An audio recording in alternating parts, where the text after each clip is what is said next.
நான் இந்த சுப்பிரமணியம் கதை சொல்கிறேன், ரொம்ப தான் தலையடிக்குது. அவருக்கு இவ்வளோ உள்ளே போயிருக்குன்றதே எனக்கு அவர் இன்னொரு இன்டர்வியூவில் சொல்லப்போ தான் தெரியும். ஓகே. நம்ம சொன்ன ஒரு விஷயம் அவருக்கு உள்ளே போயிருக்குன்றது எனக்கு அப்போ தான் தெரியும். ஞாபகமாக அது வேறு இன்டர்வியூவில் சொன்னார். ஸோ கதை சொல்கிறப்ப இதை நான் சொன்னேன். இந்த மாதிரி ஒரு கோச் கேரக்டர் இருக்குது. நான் நிறைய விஷயம் அப்படி தான் சொன்னேன். வெறும் பெருசாக எதுவுமே ரியாக்ட் பண்ணாமல் கேட்டார். அதெல்லாம் தாண்டி அவர் பாஸ்கெட் பால் வச்சு ஒரு கதை வச்சிருக்காரு. அவர் லைட்டாக ஆடுவார். முன்னாடி ஆடி இருக்காரு. He is also interested in basket ball.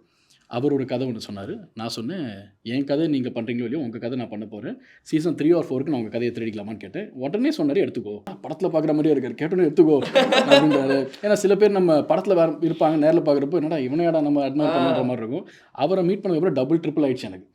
So நான் ப்ரொடியூசர்கிட்ட பேசுகிறப்பெல்லாம் தலைவன் சொல்லி தான் பேசுவேன். ஸோ அவரை மீட் பண்ணிவிட்டு அவர் ஓகேன்னு சொன்னதுக்கப்புறம் சசிகுமார் இதை பண்ணுறாருனா மட்டும்தான் இந்த லைன் சொல்லி தான் அதை எழுதினேன். பிகே ஜெயிச்சு காட்டுன்றது சசிகுமார் பண்ணால் மட்டும்தான் இந்த லைன் வரணும்னு சொல்லி நான் எழுதி வச்சுருந்தேன்.